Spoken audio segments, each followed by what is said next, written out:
저는 남편과 이혼을 한 지는 오래되었는데요. 사실 이혼 당시 남편의 상황이 좋았던 것이 아니라 남편 덕을 볼 거라곤 꿈에도 생각하지 못했어요.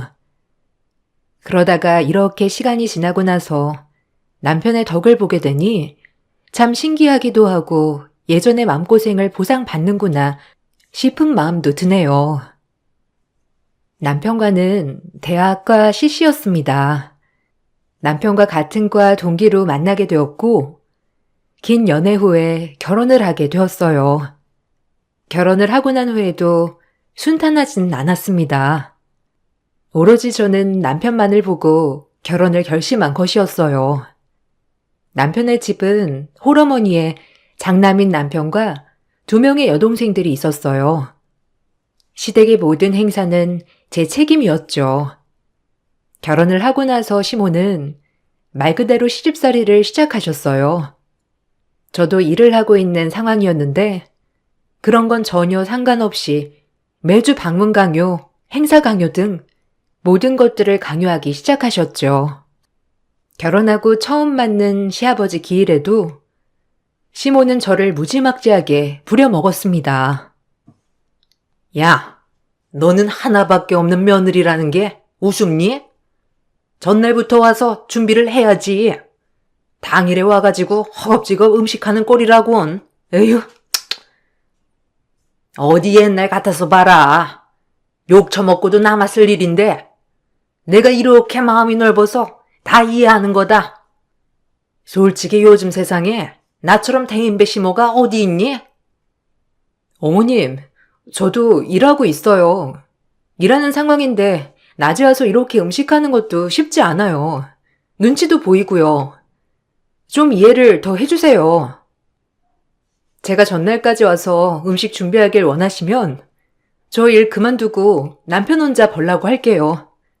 근데 그렇게 하시면 생활이나 하실 수 있으시겠어요? 그나마 제가 같이 버니까 이렇게라도 살 수 있는 거지. 어머님 드리는 생활비도 그전에는 이 정도 챙기지 못했잖아요. 저랑 결혼하고 나서 그 정도로 맞춰서 챙겨드리는 건데 줄어들어도 괜찮으시겠어요? 참나? 돈 번다고 유세니? 나는 혼자서 애새 다 키웠어. 남편 벌이가 많지 않으면 옆에서 기죽지 않게 기 살려줘야지. 너는 너무 드세다 드세. 네가 너무 드시니까 우리 아들이 기도 못 펴고 벌이도 안 느는 거 아니니?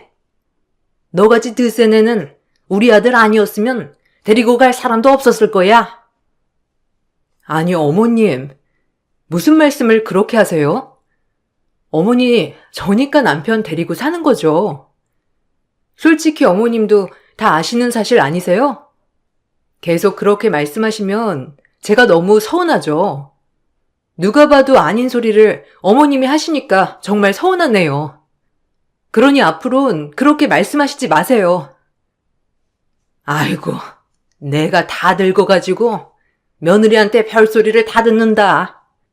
내가 수찬 아빠 뒤따라갔어야 이 꼴을 안 봤을 텐데 이제 죽을 때가 다 되었나? 며느리한테까지 이런 개무시를 당하고 너 내가 남편 없다고 해서 무시하는 거니? 시어머님은 만날 때면 항상 어처구니 없는 말을 서슴없이 했습니다. 그렇다고 해서 제가 가만히 듣고만 있는 성격은 아니었지만 기분이 나빴죠. 남편은 시댁에서는 아무런 힘도 쓰지 못했어요. 시모와 동생들의 압박에 제대로 기도 못 펴고 살았었습니다. 이렇게 시모나 시동생들이 저에게 막말을 퍼부어도 그 사이에서 제대로 중재도 해주지 못했어요. 그럴 때마다 저는 남편과도 항상 크게 다투곤 했습니다. 아니 당신 그래도 좀 너무한 거 아니야? 시댁 식구들이 솔직히 다 나한테 너무한 거 같은데 당신은 어떻게 중간에서 중재 한 번을 안 하고 그렇게 있어? 무슨 남일 보듯이 아무렇지 않게 행동하는 게 어디 있어? 나 진짜 너무 서운해. 적어도 그 앞에서 내 편은 들어줘야 맞는 거 아니겠어? 나는 당신만 믿고 이렇게 시댁 행사 다 참석하는데 당신은 나 몰라라 하잖아. 그럼 어떡해? 내가 당신 편들면 식구들이 당신한테 더 못되게 굴 텐데. 그냥 차라리 내가 가만히 있는 게 나아. 결혼할 때도 그랬잖아. 내가 당신 말만 듣는다고 오히려 엄마랑 동생들 당신한테만 뭐라고 그러고. 그냥 한 귀로 듣고 흘리면 안 되겠어? 우리 집 가는 것도 이제 서서히 줄여볼게. 당신 고생하는 거 다 알고 있어. 근데 나도 내가 어떻게 해야 할지 모르고 당황스러워. 식구들이 솔직히 당신한테 막말할 때마다 뭐라고 해야 할지 막막하고 당황스럽다고. 아무리 말한다고 해도 내 말 듣는 사람도 없고 나도 중간에서 힘들어. 알았어. 당신이야 뭐. 전부터 그랬으니까 내가 뭐라고 하겠니? 그럼 앞으로 내가 당신 식구들한테 하는 행동에 대해서 그냥 참견하지 말아줘. 나도 이제는 못 참겠어. 당신이랑 연애할 때부터 당신 식구들 말이라면 무작정 들었잖아. 그때도 내 편 제대로 들어주긴 할까 싶긴 했는데 역시나였어. 그렇지만 나도 그냥 당할 사람은 아니지. 내가 알아서 할 테니까 당신은 그럼 가만히 있기만이라도 해. 알았어. 앞으로 당신이 어떻게 하든 내가 당신한테 뭐라고 할 일은 없을 거야. 차라리 내가 나서는 것보다 당신이 나서는 게 더 나을 수도 있을 것 같기도 하고. 당신한텐 참 미안해. 내가 어떻게든 우리 식구들 안 보게 해볼게. 남편은 호언장담을 했지만 사실 저는 기대하지 않았어요. 남편은 어릴 적부터 시댁 식구들에게 엄청 시달리면서 살았습니다. 특히나 시모는 남편을 무슨 1분 대기조로 생각을 하곤 했어요. 무슨 일만 생기면 남편에게 전화해서 바로 집으로 달려오라는 말을 하기도 하셨죠. 그런 시모의 말을 거역할 수조차 없었던 사람이 남편이었습니다. 동생들 역시 남편을 돈줄로 생각을 했어요. 돈이 필요할 때면 항상 남편에게 연락을 해서 돈 좀 보내달라며 말을 했었죠. 남편은 대학 다닐 때부터 학교 끝나면 아르바이트를 하느라 바빴습니다. 거의 잠잘 시간 빼고는 일을 하고 있었다고 볼 수 있었어요. 그렇게 미친 듯이 번 돈도 결국 대부분 시댁 식구들의 손으로 들어갔습니다. 저는 이런 상황을 다 알고 있었어요. 그럼에도 불구하고 남편과 결혼을 결심하게 된 이유는 남편 자체만으로는 정말 좋은 사람이었기 때문이었어요. 남편에게 좋은 방패막이 되어줄 수 있을 거라 생각했지만 시댁 식구들의 막말은 제한이 없었던 것이었죠. 날이 갈수록 시댁 식구들의 막장 태도는 더욱 심해지기도 했습니다. 결혼을 하고 나서는 남편에게 요구하던 것들을 그대로 제가 해주길 원했어요. 특히나 신우들은 매달 연락이 와서 용돈 좀 제대로 챙겨달라는 말을 뻔뻔하게 하기도 했습니다. 그럴 때마다 기가 막혔던 건 저뿐이었어요. 언니, 이번 달에 저 용돈 좀 올려주면 안 돼요? 요새 쓸 것도 많고 사고 싶은 것도 있어서 지금 받는 걸로는 너무 모자라요. 오빠한테 말하니까 이제는 언니가 오빠 월급 관리한다면서요?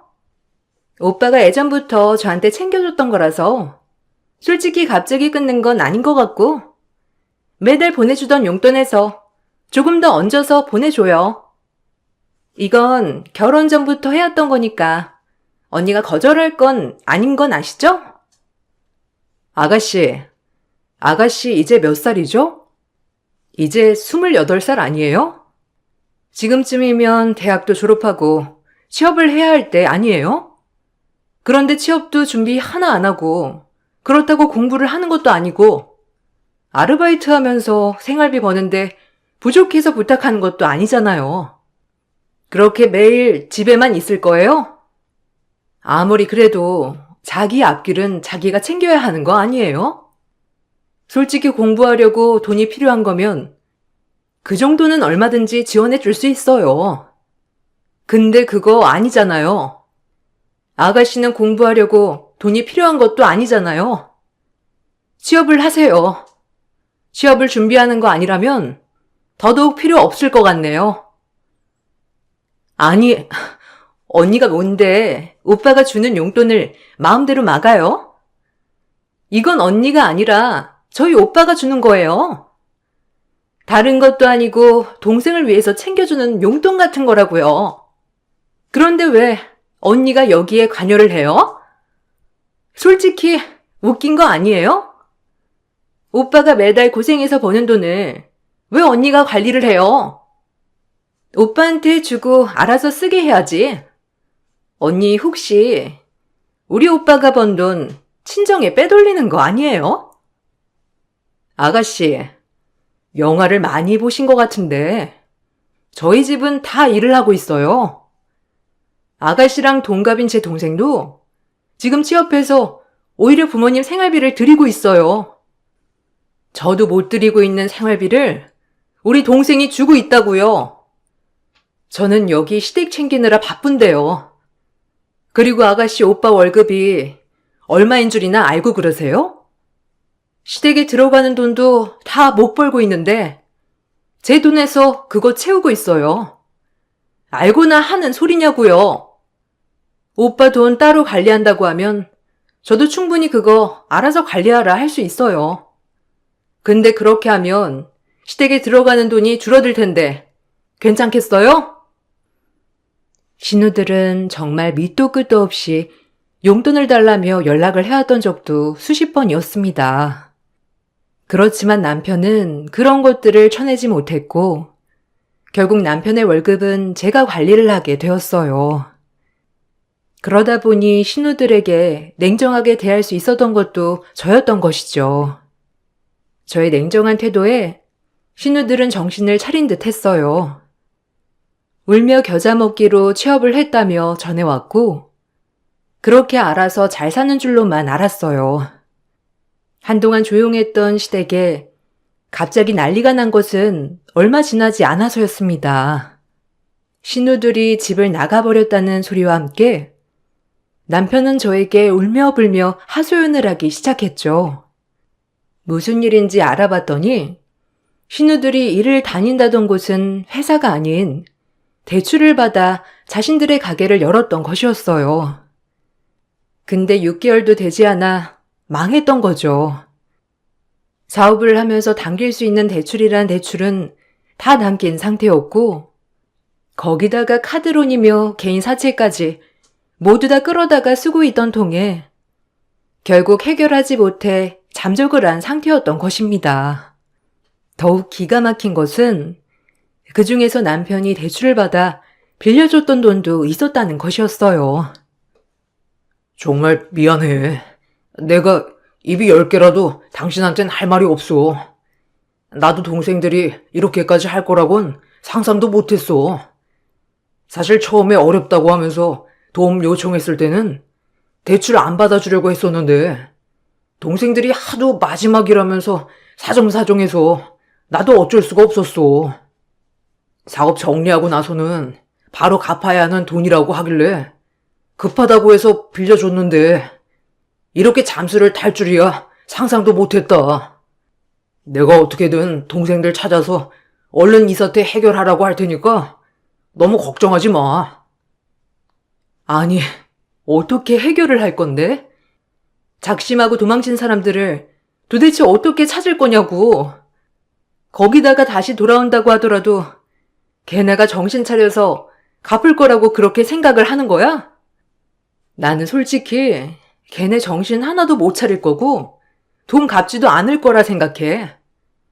내가 이럴 거라는 거 알고서 당신 월급도 내가 관리를 한다고 얘기를 했던 거였는데 어떻게 나 몰래 대출을 받아서 줄 수가 있어? 진짜 어이가 없다. 이걸 도대체 어떻게 해결을 할 거야? 일단 당신 당장 갚아야 할 돈이 얼마야? 그거라도 막아야 하는 거 아니야? 당장 갚아야 할 돈은 3천이야. 그리고 동생들 빌려준 건 5천 정도 더 있고 내가 어떻게든 투잡 뛰어서라도 갚을 테니까 당신은 신경 쓰지 마. 나 당신 돈 한 푼도 쓰고 싶지 않아. 우리 집 일은 내가 알아서 해결을 할게. 그러니까 나 도와주지도 말고 우리 가족들도 도와주지 마. 그냥 누가 도와달라 말해도 그냥 모른 척하고 있어. 어떻게 모른 척을 해? 신우들한테 있는 채무는 내가 갚아줄 수 없어. 그런데 당신한테 있는 빚은 어쨌든 내가 갚아줄 수 있고 갚아줄게. 그래도 당신은 내 사람인데 어떻게 모르는 척을 할 수가 있어? 당신 힘들게 손 놓고 있을 순 없어. 당신이 투잡 뛴다고 해도 솔직히 언제 다 갚을 수 있을지 그것도 모르는 거고 언제가 될지도 모르는 걸 어떻게 하려고. 그냥 내가 일단 급한 건 갚아볼게. 그런데 이번에는 이렇게 도와주지만 다신 시댁에 도움 안 줬으면 좋겠어. 앞으로는 그러겠다고 약속해줘. 또다시 시댁에 도움 주면 그때는 당신이랑 더 이상 살 수 없을 것 같아. 알았어. 나도 내가 왜 그랬는지 모르겠다. 동생들 하는 뻔한 레퍼토리 그냥 넘어가 준 게 미쳤던 것 같아. 시댁이랑은 이제 영 끊고 살게. 정말 너무 미안하고 고마워. 당신 아니었으면 사실 나는 진작에 이 세상에 없었을 거야.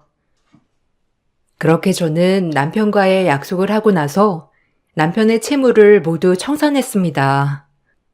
며칠 뒤에 신우들이 집으로 돌아왔다는 소식이 들려왔어요. 아무래도 돈이 없기 때문에 더 이상 도망갈 곳이 없었던 것이죠. 결국 동생들은 파산 신청을 했습니다. 그 와중에도 저에게 누구 하나 미안해하거나 고맙다는 사람들이 한 명이 없어서 참 씁쓸했네요. 그래도 이후에는 시댁 식구들과 만날 일이 없다고 생각을 했기 때문에 그냥 넘어가게 되었어요. 남편과는 서로 정말 잘 지냈습니다. 연애할 때도 큰 다툼 없이 잘 사귀었고 시댁만 아니라면 전혀 다툴 일이 없었죠. 남편도 저를 위해 노력했고 저 역시 남편을 위해서 노력했습니다. 남편은 성실하고 착한 사람이었어요. 자신이 한 약속은 끝까지 어떻게든 지키는 사람이었습니다. 그런 남편과 헤어지게 된 이유는 아무리 연을 끊으려고 해도 끊을 수가 없었던 시댁 때문이었습니다. 신우들이 파산을 하고 시댁은 더욱 힘든 생활을 하게 되었어요. 신우들은 일용직을 전전했고 시모 역시 식당 설거지나 서빙을 하면서 생활을 했죠. 시모의 몸이 나빠지기 시작하면서 남편은 시댁을 더 이상 외면하지 못했습니다. 그러면서 저에게는 죄책감과 미안함이 쌓이게 되었던 것이었어요. 어느 날 남편은 저에게 이혼을 요구했습니다. 더 이상 시댁을 외면하지 못하겠다며 말을 했어요. 우리 이혼하자. 당신 내가 정말 사랑하는 사람이지만 난 지금 내 환경 뿌리치지 못하겠어. 당신도 들어서 알겠지만 엄마가 많이 아프셔. 동생들은 아직 정신도 못 차리고 살고 있고 나라도 엄마 곁에서 모시면서 살아야 할 것 같아. 당신한테 나랑 같이 가자는 말은 차마 못하겠어. 그리고 나도 당신이 나 때문에 우리 집에 얽히는 거 원치 않고 이제라도 당신과 헤어지는 게 맞는 것 같아. 당신한테는 정말 미안하고 고마운 마음뿐이야. 여보, 당신 뜻이 그러면 나는 뭐라 얘기를 해야 할지 모르겠어. 그래도 난 당신과 헤어지고 싶은 생각이 없어. 그러니 이혼은 하지 않고 그냥 이렇게 지냈으면 좋겠어. 당신이 가서 시어머니랑 같이 사는 건 말리지 않을게. 그렇지만 시댁과 교류를 하는 것 때문에 나랑 헤어져야 하는 거면 신경 쓰지 말고 이것 때문에 이혼을 해야 하는진 모르겠어. 나랑 헤어지지 않으면 우리 식구들 또 뻔뻔하게 당신한테 요구할 거야. 우리 엄마 모시거나 아니면 돈 달라고. 무작정 요구하고 찾아올 텐데 사실 내가 든든한 방패막이 되어주지 못할 것도 뻔하고. 솔직히 나는 우리 집이 힘든 것보다 당신이 힘든 게 더 마음이 아프고 힘들어. 당신은 나한테 정말 소중하고 고마운 사람인데 나 때문에 힘들어진다고 하면 난 참을 수 없을 것 같아. 이렇게 내가 부탁할게. 우리 이혼하자. 남편은 자신의 가족들을 도저히 외면할 수 없다면서 저에게 이혼을 요구했고 시댁으로 들어갔습니다. 남편의 생각이 정말 완고했기도 했지만 저 역시 그동안의 세월 동안 힘든 점들이 많았기 때문에 결국 합의하에 이혼을 하게 되었어요. 이혼 후 저는 지금까지 쌓은 경력으로 사업을 시작했죠. 사업을 시작하고 나서는 일도 잘 풀리고 전보다 몇 배는 더 되는 수입을 벌게 되었어요. 남편과 연관된 사람들이 많았지만 이혼 후에는 남편의 소식을 더더욱 들을 순 없었어요. 모두 이사를 가버렸기 때문에 어디서 살고 있는지조차 알 수가 없었습니다. 그렇게 7년이라는 세월이 흐르게 되었어요.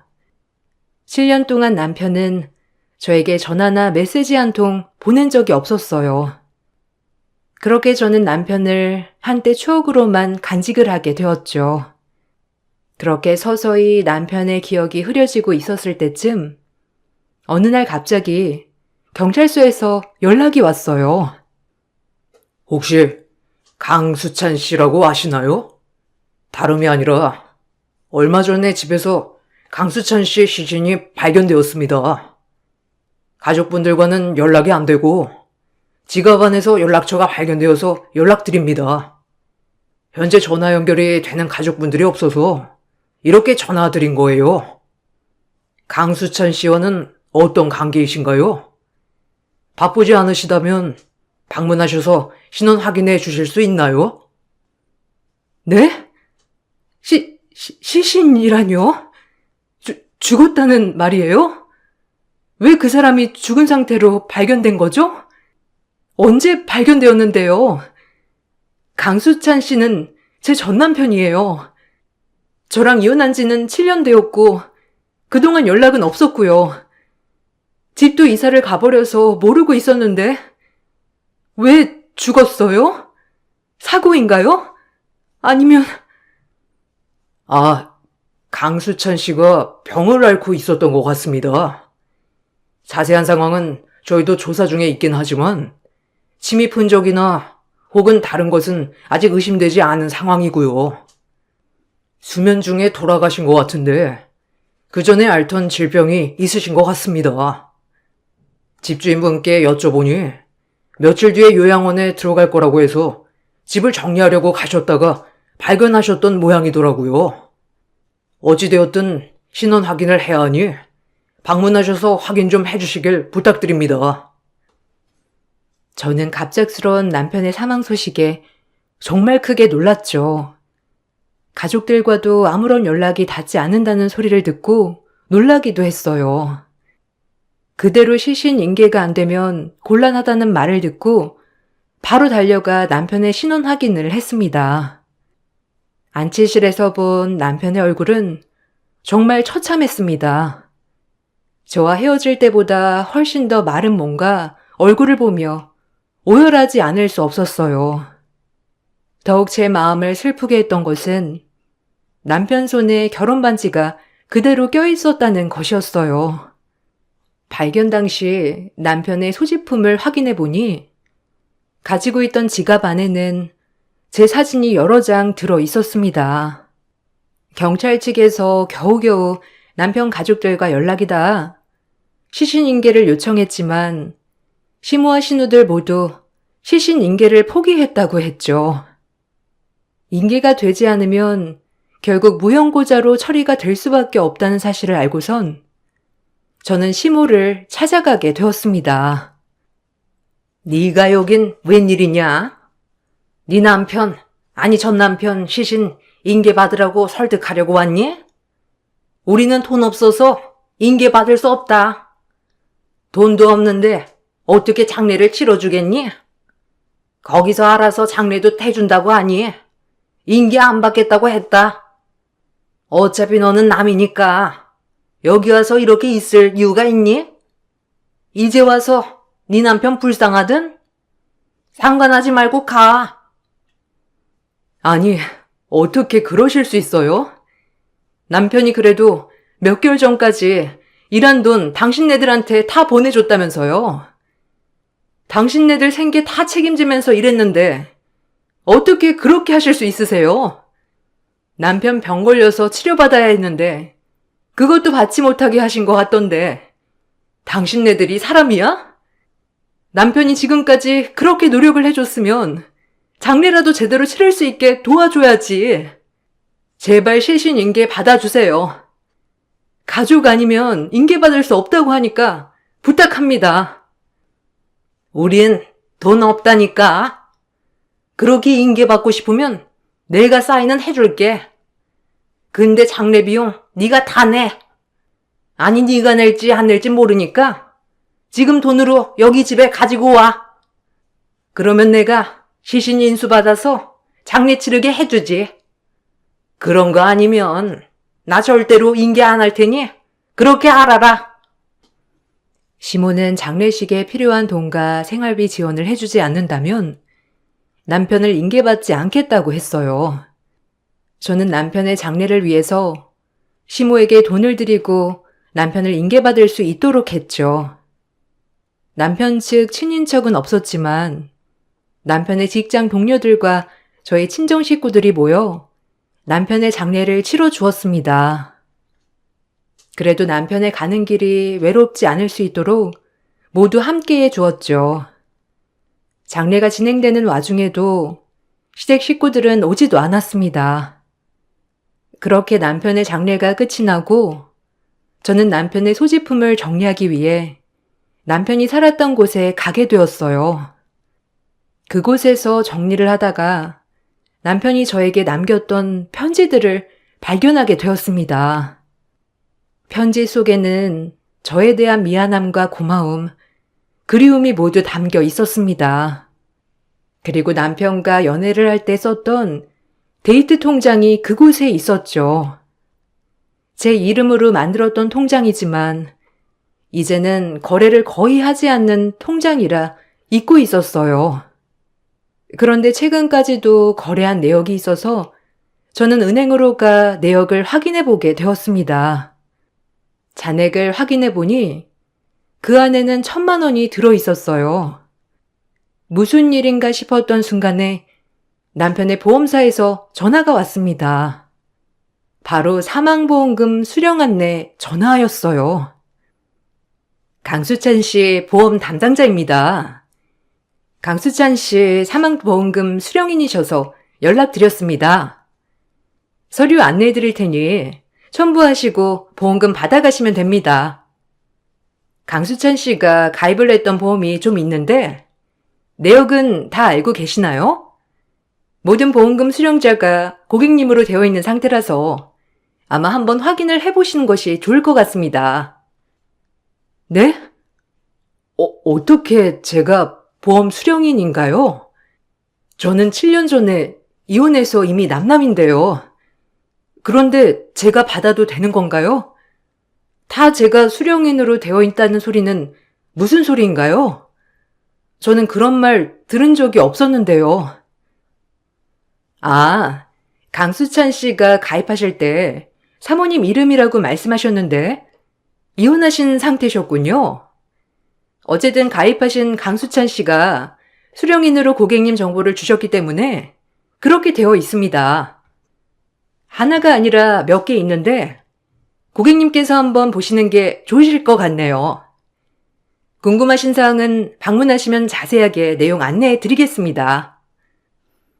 남편은 모든 보험금의 수령인을 저로 지정을 해두었다고 했어요. 여기에 매달 월급에서 일부를 저와 썼던 데이트 통장에 조금씩 저축을 해두었던 것이죠. 남편이 품 안에 고이 품고 있었던 편지 속에는 그동안의 미안함과 고마움이 담겨 있었습니다. 이렇게라도 저에게 빚을 갚을 수 있었으면 좋겠다면서 마지막 유언을 남겨두었어요. 역시나 남편의 사망보험금이 저에게 수령된다는 소식을 알고선 시모가 찾아왔습니다. 야, 네가 뭔데 우리 아들 죽은 값을 받아? 너 우리 아들이랑 못 살겠다고 이혼했잖아. 7년 동안 코빼기도 안 보여놓고서는 이제 와서 죽으니까 보험금을 받아? 너 남남 아니니? 남인데 어떻게 그 보험금을 받을 생각을 해? 양심이 있으면 그거 그대로 우리한테 줘야지. 그거 그냥 가지고 가면 정말 너 도둑놈 심보인 거 알지? 도둑놈 심보는 내가 아니고 당신들이지. 남편 그렇게 아픈 거 뻔히 알면서도 치료비 많이 들까 치료 거부한 거 당신들 아니야? 그동안 번 돈도 거의 당신들 생활비로 가져다 줬다고 하는데 뻔뻔함도 유분수지. 어떻게 이렇게까지 해? 당신들 양심이란 게 있어? 장례식장에 오지도 않았잖아. 거기 찾아온 동료들 다들 한 목소리로 당신들 욕하더라. 월급 다 당신이 가지고 가버려서 남편 라면만 먹고 살았던 적도 있었다고. 투잡까지 왜 뛰냐고 물어보니까 생활비가 없어서 어쩔 수 없다고 말했다고 하더라. 당신이 어떻게 엄마야? 당신이 어떻게 그럴 수가 있어? 그건 걔가 원해서 그렇게 산 거야. 걔가 효자라서 그런 거고 엄마 고생하는 거 싫으니까 그런 거야. 아픈 거 치료하지 말라고 한 적 없다. 그리고 그 치료 비용이 얼마인지는 알고 나한테 이렇게 얘기하는 거니? 우리가 가지고 있는 돈이 있었으면 치료 받으라고 했겠지. 그런데 가지고 있는 것도 없는데 어떻게 치료 받으라고 해? 너야 돈 벌고 부모 건강하니 그런 걱정 안 하겠지만 우리는 먹고 살 길이 걔밖에 없는데 어떻게 여유롭게 살겠어? 치료 못 받아서 죽은 거 아니고 네가 걔 버리고 가서 외로워서 죽은 거야. 양심 없는 것. 아무리 뻔뻔해도 그렇지. 아들 피 다 빨아먹었으면서 이렇게 말할 수가 있다고? 돈 가지고 가고 싶으면 어디 한번 소송해서 가지고 가봐. 근데 당신네 나한테서 이미 돈 뜯어가지 않았어? 장례 비용이며 생활비 명목으로 이미 돈 가지고 갔잖아. 거기다가 장례 비용은 다 내지도 않아서 결국 내가 거의 다 냈고 그거 다 나한테 남아있거든?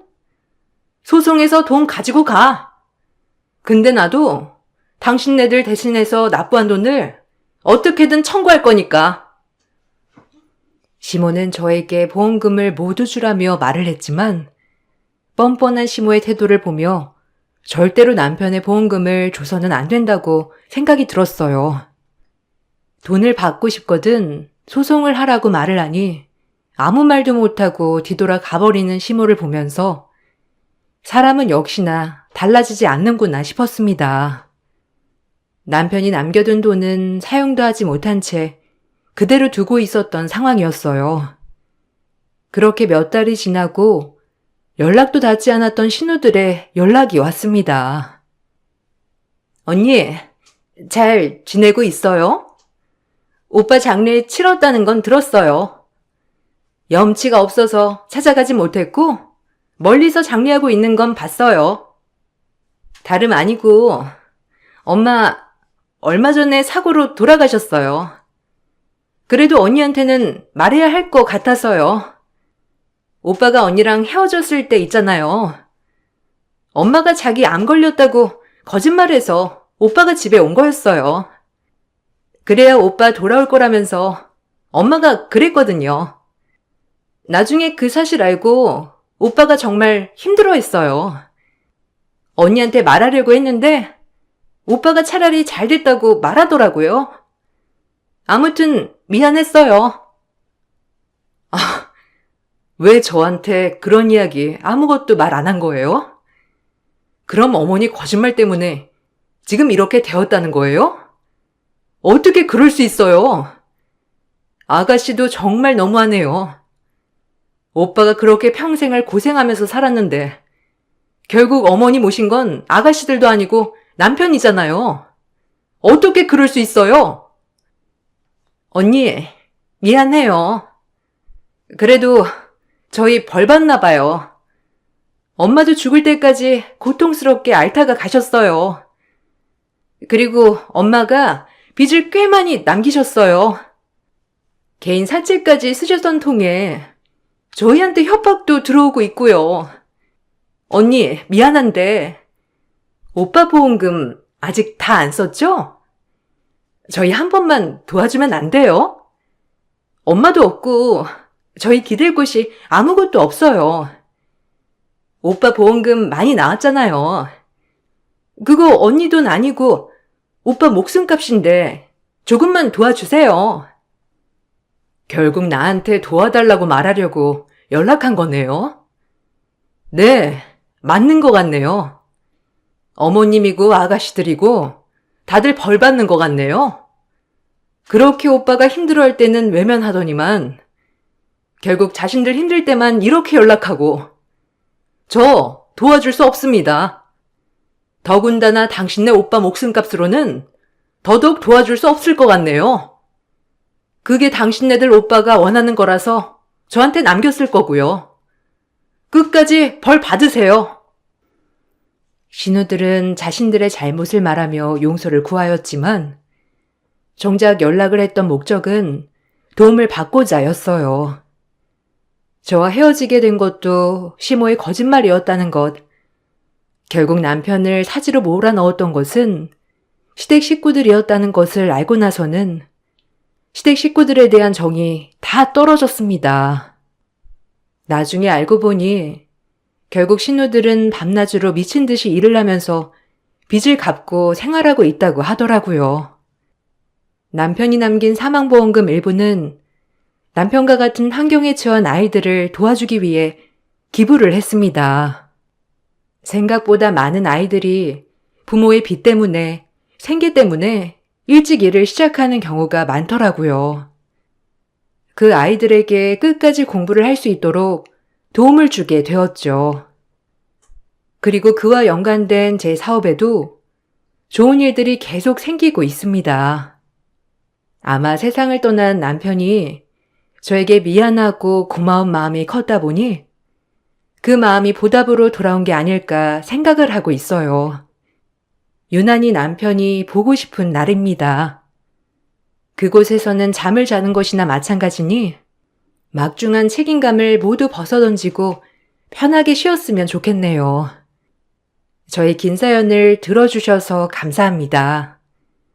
여러분들은 소중한 사람들과 오래 함께 하시길 기원하겠습니다. 안녕하세요. 저는 하남에 살고 있는 30대 후반 여자입니다. 원수는 외나무 다리에서 만난다고 하죠. 이번에 친구와 식사를 하려고 식당에 들어갔다가 제 눈앞에 가정을 무너뜨린 상간녀를 마주하게 되면서 상상도 못한 일들을 경험하게 되었어요. 그리고 그날 상간녀의 최후를 눈앞에서 보게 되었죠. 사건이 터진 건 남편과 평범한 결혼 생활을 하고 있던 어느 날 남편의 정장을 세탁소에 드라이 맡기려고 혹시 주머니에 빼지 못한 물건들이 있을지도 몰라 살펴보고 있던 그때 무언가 바닥에 반짝이는 물건이 눈에 띄길래 허리를 숙여 주었는데 작은 반지를 발견하게 되었어요.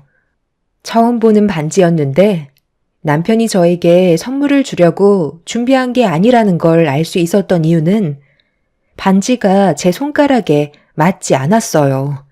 왜 반지가 남편 옷방에서 나왔는지 확인해 보는 게 좋을 것 같아 거실에서 TV를 보고 있던 남편한테 다가가 물어보려고 옷방 문을 열고 거실로 나갔는데 좀 전까지만 해도 거실 소파에 앉아있던 남편이 TV만 틀어놓고 어디로 갔는지 보이지 않더라고요. 그런데 안방에서 무언가 잡음이 들리길래 별 생각 없이 방문을 열려고 손잡이를 잡던 그때 남편이 누군가와 통화하는 목소리가 귀에 들리게 되었는데 방문 손잡이를 잡고 있던 제 손이 점점 떨려오고 있었습니다. 그리고 남편의 충격적인 말들이 제 귀로 꽂히고 있었죠. 아무리 찾아봐도 없어. 당신이 말한 것도 다 뒤져봤는데 보이지가 않아.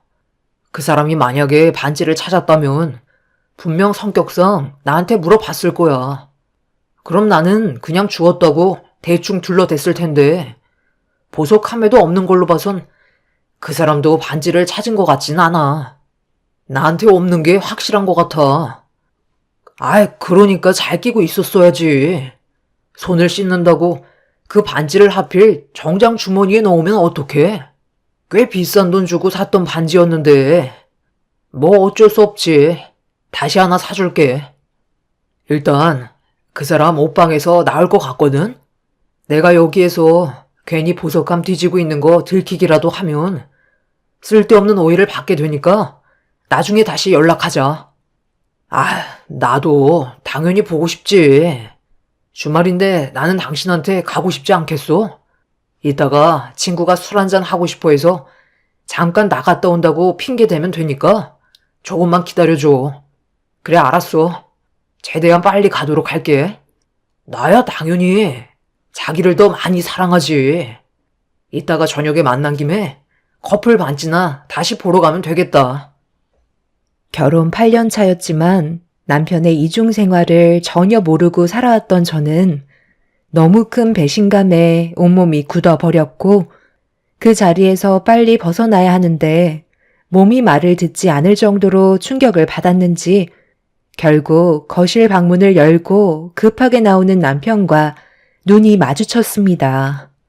제 얼굴을 보자마자 못 볼 걸 본 사람처럼 경기를 일으키며 뒤로 나자빠졌고 남편과 마주하는 순간 제 눈에서는 눈물이 흐르고 말았어요. 제가 아무 말도 하지 않고 눈물을 흘리면서 뒤로 넘어진 남편을 노려보고 있자 천천히 몸을 일으켜 세운 뒤 난처한 얼굴로 저에게 다가오길래 반지를 쥐고 있던 손을 주먹을 쥐고 남편의 얼굴을 향해 올려버리고 말았습니다. 당신 갑자기 왜 그래? 무슨 일이 있는 거야? 예고도 없이 내 얼굴에 손을 대면 어떡해? 네가 다 나가는 줄 알았잖아. 여자가 무슨 손이 왜 이렇게 매워? 그래? 그럼 이 반지는 어떻게 설명할 건데? 당신이 좀 전에 통화했던 여자와 함께 맞췄던 커플 반지 어떻게 해명할 거냐고.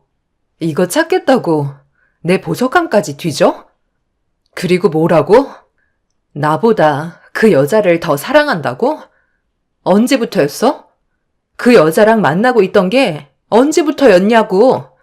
서로 반지를 주고받을 정도로 아주 애틋한 사이였는데 내가 중간에 끼어 있어서 지금까지 어떻게 버티고 살았대? 엄청 이혼하고 싶었던 거 아니야?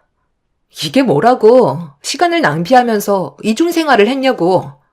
내 8년의 시간 어떻게 책임질 거야? 그 여자 당장 내 눈앞에 데려다 놔. 왜 말을 못해? 당신이 계획했던 것과는 다른 전개로 흘러가서 당황했니? 그 반지는 말 그대로 커플 반지야. 그냥 연애만 하는 사이라고. 그 이상도 아니야. 당신과는 전혀 다른 존재의 여자라는 거야. 그냥 내 인생의 기분 전환용이라고 생각하면 된다고. 나는 가정을 깨고 싶은 마음이 없었고 그냥 지금의 생활을 유지하면서 생활의 활력을 다른 곳에서 얻고 싶었을 뿐이야. 남자들은 원래 딴 주머니 하나씩은 다 차고 있어. 그래야 결혼 생활을 유지할 수 있는 거라고. 사람이 살다 보면 가끔 일탈도 필요한 법이야. 세상이 정해놓은 규칙에 얽매여서 살아가는 삶이 얼마나 지루하고 재미없어. 어느 정도의 자극적인 요소는 분명 필요한 거고 나는 그걸 실행에 옮겼을 뿐이야. 맨날 김치만 먹으면 얼마나 맛이 없어? 가끔 기분 전환 겸 외식도 하잖아. 그것처럼 나 또한 당신한테 얻지 못하는 걸 그 여자한테 채우고 있는 거야. 가정은 깨고 싶지 않고 새로운 연애는 하고 싶은데 어떡해? 그래서 8년의 결혼 생활 동안 단 한 번도 당신한테 걸리지 않았던 거야. 나는 원래 철저한 사람이거든. 그럼 나랑 결혼하고 그 여자랑 8년의 시간 동안 따로 연애하면서 만나고 있었던 거야? 5살 된 당신 아들 앞에서 부끄럽지도 않니? 정말 정신 나갔구나. 무슨 연애를 8년이나 만나? 그건 결혼 생활하는 거나 마찬가지잖아. 8년 동안 수도 없는 여자들과 만나왔었지. 어차피 이렇게 된 거 솔직하게 얘기하는 거야. 당신이랑 함께 살면서 지금까지 수십 명은 만난 것 같은데 지금 만나고 있는 그 여자와는 꽤 잘 맞아서 제일 오래 만나긴 했네. 한 3년 정도 됐어. 나는 당신을 사랑하고 있는 지금의 내 마음 조금도 변하지 않았어. 그러니 지금 생활 그대로 유지하도록 하자. 당신은 지금까지 결혼 생활 충분히 만족하면서 지내고 있었잖아. 방금 일어난 일들은 그냥 꿈 꿨다 생각하고 머릿속에서 잊어버려. 내가 좀 더 당신한테 관심 가져주고 앞으로 좀 더 사랑을 줄 테니까 지금 우리의 관계 무너뜨리지 말자. 행복을 유지하는 건 별거 없어. 알아도 모르는 척 사는 게 제일인 거야. 안 좋은 결과를 가져오고 우리가 이혼해봤자 좋아질 건 아무것도 없다고. 이제 5살밖에 안 된 민준이가 우리 이혼하면 얼마나 마음이 아프겠어. 나는 당신이 현명하게 생각해줬으면 좋겠어. 난 당신 믿어. 알지? 남편은 이기적인 것도 모자라 자기 합리화를 시키며 이혼을 하면 제가 손해본다는 식으로 설명하고 있었습니다. 너무 화가 난 저는 결혼 이후 처음으로 남편을 밀치고 얼굴에 손을 올리면서 인생 최악의 순간을 맞이하고 있었죠. 8년의 결혼 생활 동안 저희 부부는 남들과는 다르다고 생각했었어요.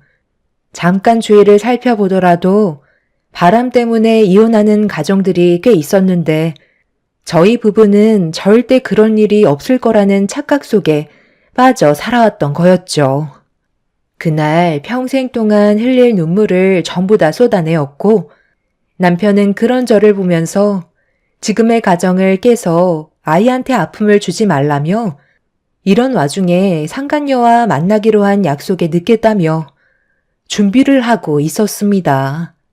그 사람은 정말 안 되겠다 싶었고 결혼하고 나서 처음으로 이혼을 결심하게 되었습니다. 상간녀에게 가기 위해 급하게 현관문을 나서려는 남편에게 그녀에게 가는 순간 무조건 이혼이라고 얘기했지만 남편은 이미 귀를 닫았는지 더 이상 아무 말도 하지 않았어요. 결국 이 문제로 저희 부부는 위기가 찾아오게 되었고 양가 집안에서는 남편의 충격적인 행동 때문에 휘청거릴 정도로 난리가 나고 말았습니다. 저희 부모님은 8년 동안 저를 속이고 상당히 많은 여자들을 만나왔었다는 거에 용서할 수 없다며 당장 법적인 소송에 들어가겠다고 엄청난 난리를 치셨어요. 그런데 반대로 시모가 저와 대화 좀 하자며 따로 부르셔서 만나게 됐는데 아들의 잘못된 행동에 대해 미안하다는 말을 꺼내시는 게 아닌 저를 설득시키려 하고 있었죠. 네가 이번 한 번만 넘어가주면 안 되겠니? 나도 이런 일이 있을 거라곤 상상도 못해서 지금 많이 당황스럽긴 하지만 그렇다고 둘이 이혼까지 하면 민준이는 어떻게 할 거니? 자식을 봐서라도 네가 이번만큼은 눈 딱 감고 넘어가주면 되는 거야. 어려운 거 하나 없다니까. 지금의 아픔은 시간이 다 해결해 줄 거다. 내가 그동안 말을 안 했었는데 너희 시아버지도 예전에 잠깐 눈을 돌린 적이 있었어. 그때 당시 나도 며느리 너처럼 정말 큰 상처를 받았었지. 그런데 눈앞에 아무것도 모르고 있는 내 자식들이 나를 보면서 해맑게 웃고 있더라고. 그런 애들한테 아빠 없는 자식을 만들어주고 싶지 않았다. 너희 시아버지도 그날 이후 다시는 바람을 피우지 않았고 시간이 지나다 보니 어느새 머릿속에서 희미해져 이제는 그때의 기억이 떠오르지도 않는다. 너도 마찬가지야. 시간이 지나다 보면 분명 지금의 상황은 기억 속에서 사라질 테고 그 사이 민준이는 안정적인 가정에서 잘 살아갈 수 있을 거다. 내 아들도 며느리니가 아파하는 모습을 보고 많이 힘들어하고 있는 것 같다. 남자들은 원래 한 번씩은 바람을 경험하는 것 같더라고. 2번 다시는 이런 일 없게 할 테니까 너도 이제 그만 화 좀 가라앉히고 민준이 생각해서라도 마음 돌려주면 안 되겠니? 이런 사건이 터지기 전에 우리 정말 좋았잖아. 그렇게 해줄 수 있는 거지? 그러니까 어머님께서 하신 말씀이 남자들은 원래 바람을 피우기 때문에 그냥 그러려니 하고 넘어가면 된다는 거예요? 제가 상처를 받든 말든 그건 중요하지 않다는 건가요? 남자는 되고 왜 여자는 안 되죠? 제가 힘들어할 거라는 걸 알면서도 걸리기 전까지 계속해서 바람을 피웠다는 건 문제가 있는 거죠. 그런 상황들을 즐기고 있었던 거잖아요. 그리고 가정을 깨버린 아빠가 민준이한테 뭘 가르칠 게 있겠어요. 저는 이혼 진행할 거고 그 사람과는 그만 끝내도록 하겠습니다. 시모는 한 번만 다시 생각해달라며 애원하셨지만 저는 이미 마음을 굳힌 상태였어요. 남편은 양가 집안이 초토화가 되어가는데도 상간녀를 지속적으로 만나고 있었습니다. 말로는 제가 상처를 받는 거에 대해 마음 아파한다고 했지만 실제 보이는 행동에서는 조금도 뉘우치는 것 같지 않았어요. 그렇게 남편과 저는 결국 이혼을 선택하게 되었고 8년의 결혼 생활에 종지부를 찍고 말았죠.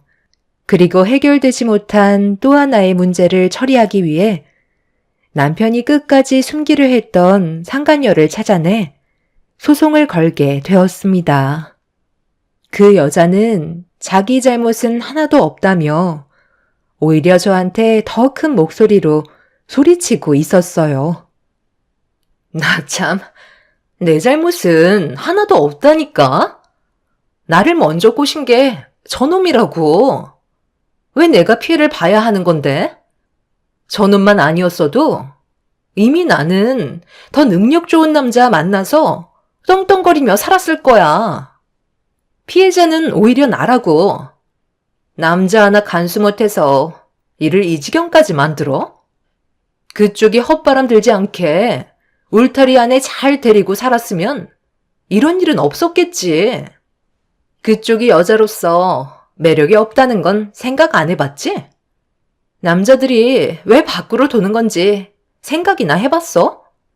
딱 봐도 남자가 오래 버티지 못하고 바람 피우게 처신할 것 같구만. 누구한테 소송이야? 다시 한번 말하지만 내 잘못은 조금도 없으니까 위자료 받아낼 생각이면 그쪽 남편한테 받아내든지 하라고. 아예 온 동네 떠들고 다니지 그래?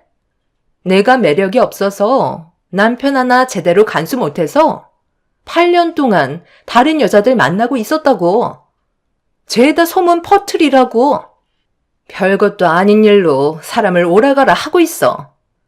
나는 위자료 절대로 못 주니까 법대로 한번 해보자고. 누가 더 피해자가 될 것 같아? 이런 쓰레기 같은 여자가 뭐가 좋다고. 3년씩이나 만났는지 정말 한심하네. 너도 그놈이 간이며 쓸개며 다 빼주니까 허리가 휠 때까지 뽑아 먹으려고 찰싹 붙어서 떨어지지 않고 있었던 거 아니야? 네가 아무리 발버둥 쳐봤자 상간녀라는 낙인에서 벗어날 수 없어.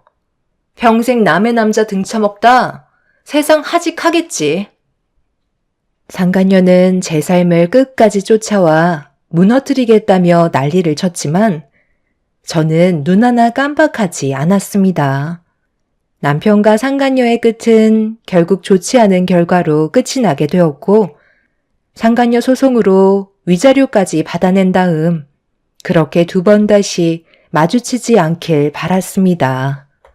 제 아이와 단둘이 살아가는 것도 나쁘지 않았어요. 남편한테 신경 쓸 시간이 줄어들어 아이한테 좀 더 많은 시간을 쏟을 수 있었고 앞으로의 삶은 행복만 가득하길 바랐습니다. 그런데 남편과 이혼을 하고 어느 정도의 시간이 지나면서부터 순식간에 바뀌어버린 삶들이 피부로 와닿으면서 우울증도 같이 오고 말았죠. 정신적인 충격이 너무나도 컸기 때문에 제대로 된 삶을 찾기란 쉽지 않았어요. 그렇게 새로운 인생을 만들어 가던 어느 날 친구한테 전화가 왔어요. 제가 어떤 상황에 처해 있었는지 전부 다 알고 있었기 때문에 걱정되는 마음에 전화를 한 거였죠. 꽤 오랜 시간이 지났는데도 제가 겪은 아픔들이 조금도 치유되지 않고 오히려 점점 더 골마가게 되자 친구는 기분 전환 좀 하는 게 좋을 것 같다며 만나길 원하길래 오래간만에 저녁을 함께하게 되었죠. 친구는 지나간 과거는 최대한 빨리 떨쳐내는 게 좋을 거라며 자기가 위로주를 사겠다며 고급 일식당에 저를 데리고 갔어요. 그렇게 친구와 많은 대화를 주고받고 있는데 자꾸 신경에 거슬리는 목소리가 옆칸에서 계속 들려오더라고요. 점점 심기가 불편해질 정도로 한 여자의 목소리에 기분이 안 좋아지고 있던 순간 아주 잠깐 잊고 있었던 목소리의 여자가 누군지 떠오르게 되었고 생생하게 기억하고 있는 말투가 상간녀라는 걸 확실하게 알 수 있었습니다. 친구한테는 잠깐 화장실 좀 다녀오겠다며 옆칸에서 화기애애한 목소리가 들리는 상견례장을 주시하고 있는데 종업원이 음식을 가지고 식당으로 들어갈 때 그 문틈 사이로 상견례장 안에 사람들을 확인해 본 순간 저희 가정을 무너뜨렸던 상간녀가 눈웃음을 치고 있는 모습을 볼 수 있었습니다. 전 남편과 바람난 지 얼마나 됐다고 벌써 상견례를 하는 건지 이해할 수 없었지만 남의 가정을 파투 내놓고 자기는 새로운 시작을 하려는 모습이 제 분노를 끌어오르게 만들었어요. 그래서 어떻게 하면 상간녀를 무너뜨릴 수 있을지 머리를 굴리고 있었는데 그 순간 상견례 중이던 상간녀의 예비 시모가 전화를 받으면서 화장실로 걸어가고 있었습니다. 저는 그 뒤를 조심스럽게 밟았고 볼일을 보러 들어가신 사이 저는 세면대에서 손을 씻으면서 기회를 엿보고 있었죠. 볼일을 마친 상간녀의 시모가 세면대에 핸드폰을 올려놓고 손을 씻는 순간 제가 들고 있던 가방을 그분의 옆으로 떨어뜨렸고 제가 놀라면서 물건을 줍기 시작하자 그분도 바닥에 떨어진 물건을 같이 주워 주셨어요. 저는 그 사이 저와 투명 케이스까지 똑같은 핸드폰을 사용하고 계신 그분의 핸드폰을 제 걸로 바꿔치기 했고 가방에 물건을 다 주워주신 그분은 아무것도 모른 채 핸드폰을 들고 다시 상견례장으로 들어가셨어요. 그렇게 화기애애한 분위기 속에서 대화를 주고받으며 성공적인 결혼을 준비하려는 상간녀의 집안을 무너뜨리기 위해 제 전화를 가져가신 상간녀의 시모에게 전화를 걸었습니다. 상견례장 안에서 제 전화를 조용하게 받으신 그분에게 그동안 제가 겪었던 일들에 대해 전부 설명하는 것보다는 핸드폰 속의 영상을 확인해 보시길 부탁했어요. 그분은 핸드폰이 바뀌었다는 걸 알아채셨는지 자리에서 벌떡 일어나 저에게 화를 내며 누구냐고 소리를 지르시길래 제 핸드폰에 들어있던 동영상을 확인해 보면 알 수 있을 거라며 그분이 제 말에 움직일 수 있도록 영상을 확인하시면 핸드폰을 돌려드리겠다고 유도를 하게 되었죠. 그리고 잠시 뒤 그분은 핸드폰의 영상을 그 자리에서 재생을 시켰고 충격적인 장면들을 확인했는지 정적이 흐르고 있었습니다. 너는 나랑 결혼할 생각 없다며. 그건 나도 마찬가지니까 서로 이득만 채워주면 되는 거잖아. 나는 너랑 연애를 하고 싶은 거지. 결혼은 하고 싶지 않아. 그건 나도 마찬가지야. 태우 씨랑은 연애가 적합한 것 같아. 그리고 태우 씨는 이미 결혼 한 번 해봤잖아? 나는 결혼 안 한 사람이랑 만날 거야. 태우 씨 말고 다른 사람과도 만나고 있었는데 조만간 결혼 얘기가 나올 것 같아. 만약 결혼하게 되면 와줄 수 있는 거지? 그리고 우리 만남은 결혼 후에도 계속 이어질 수 있는 거잖아. 그런데 태우 씨 와이프가 우리 사이 알아버렸는데 이렇게 그냥 나와도 괜찮겠어? 엄청난 배신감을 느끼고 있었을 텐데. 어차피 내가 무슨 말을 해도 그 사람은 이해해주지 못할 게 뻔한데 굳이 힘들게 해명할 필요가 뭐가 있겠소. 어차피 물은 엎질러졌고 더 이상 돌이킬 수 없는 상황으로 가게 됐는데 그 사람이 이반지 찾았더라. 앞으로 우리가 만나는데 조금 더 수월하겠다. 이제 눈치 볼 필요도 없잖아. 그런데 결혼하겠다는 그 사람 능력이 상당히 괜찮나 봐. 당신이 결혼하겠다는 결심까지 하는 걸 보면 돈이 많은 집안 같은데 당신은 평소에 그냥 편하게 만나는 걸 좋아하는 편이잖아. 어떤 집안이길래 결혼 얘기까지 발전한 거야? 부유한 집안들일수록 감시가 심해서 자유도 많이 뺏길 텐데 괜찮겠어? 여러모로 걱정되네.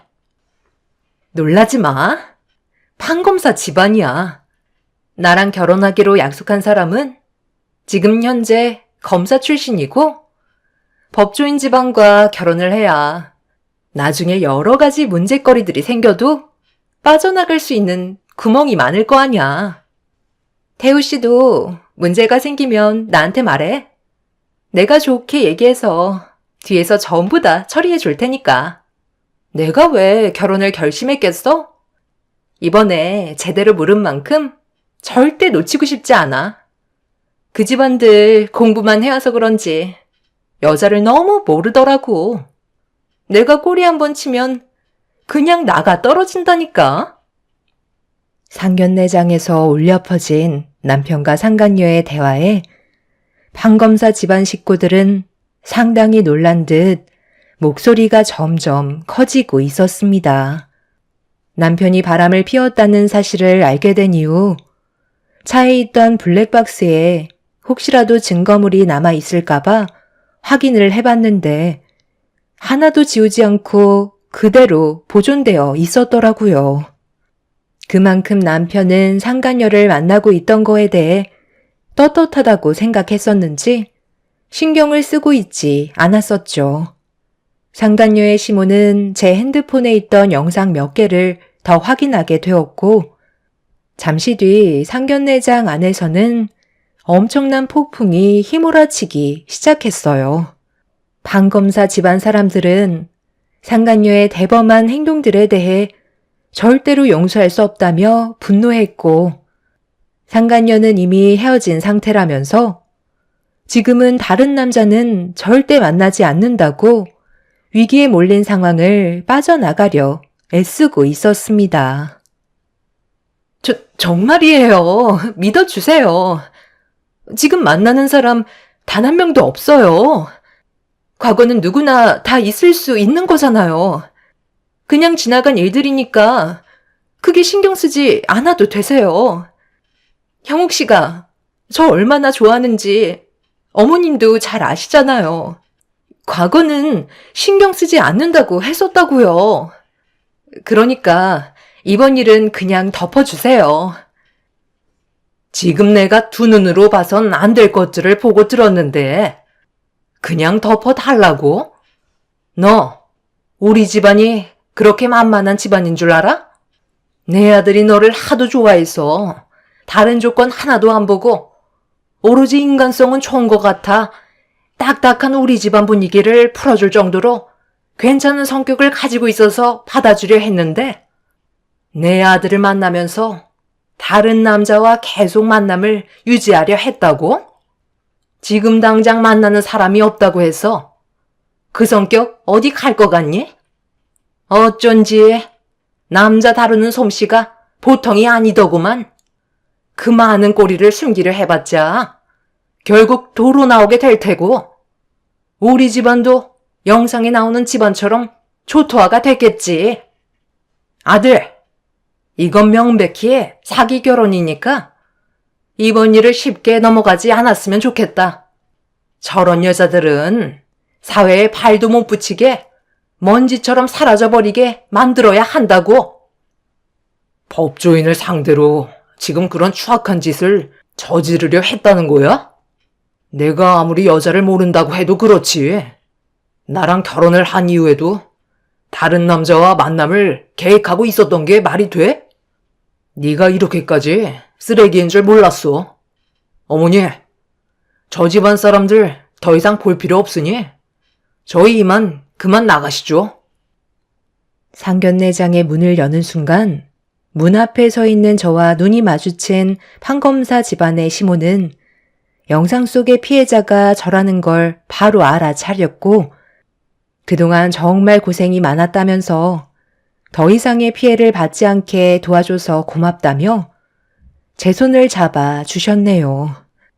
저는 그분께 핸드폰을 돌려드린 뒤 제 핸드폰도 돌려받았습니다. 뒤이어 저를 발견한 상간녀는 제가 이런 사태를 만들었다는 걸 알고 저에게 달려들려고 하는 순간 검사 집안의 어머니가 그 자리에서 상간녀의 얼굴에 뺨을 사정없이 올려 붙이셨네요. 더러운 게 어딜 달려드냐며 쉬지 않고 발길질을 하셨고 법으로 처벌 내릴 수 있는 것들은 전부 다 동원을 해서 막대한 피해를 받게 할 거라며 상간녀에게 큰 소리 친 뒤에 저를 데리고 밖으로 나가셨어요.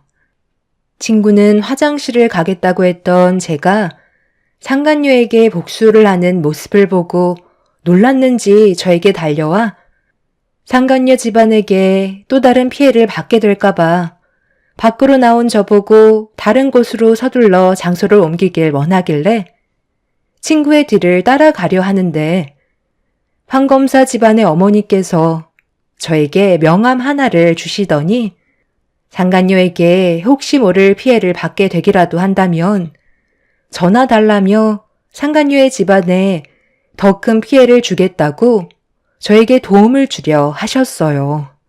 판검사 집안 식구들은 저에게 몇 번이나 감사하다며 한 집안의 인생을 살렸다고 고개를 숙였고 그날 이후 상간녀 집안은 법조인 집안과 결혼을 하려다가 사기죄로 또 다른 피해에 대한 대가를 치러야만 했습니다. 저에게 조금이라도 피해를 주게 된다면 앞으로의 인생 더욱더 힘들어질 거라고 확실하게 못을 받게 되자 저에게는 아예 접근조차 하지 못하고 있는 상태입니다. 그때의 일로 인해 과거에 받았던 상처가 조금이라도 씻어내려가면서 지금 현재 저는 우울증에서 어느 정도 벗어난 상태입니다. 아무 죄책감 없이 남의 가정을 파기한 상간녀가 앞으로의 삶이 순탄하게 흘러가지 않았으면 좋겠어요. 그리고 최근에 전 남편의 소식을 듣게 됐는데 다른 집안의 여자를 건드렸다가 그 집안 남편한테 걸려서 도망치다가 교통사고가 나면서 한쪽 다리를 잃게 됐다는 말을 듣게 되었어요. 결국 자신의 잘못된 행동을 인지하지 못한 채 살고 싶은 대로 막 살다가 그 끝은 비참한 결과를 맞이하게 되었죠. 두 사람의 불행이 저에게 행복을 가져오게 될 줄 몰랐는데 지금은 웃으면서 생활할 수 있을 정도로 몸 상태가 많이 좋아졌어요. 앞으로 저희 가족이 불행이 아닌 행복만 가득했으면 좋겠습니다.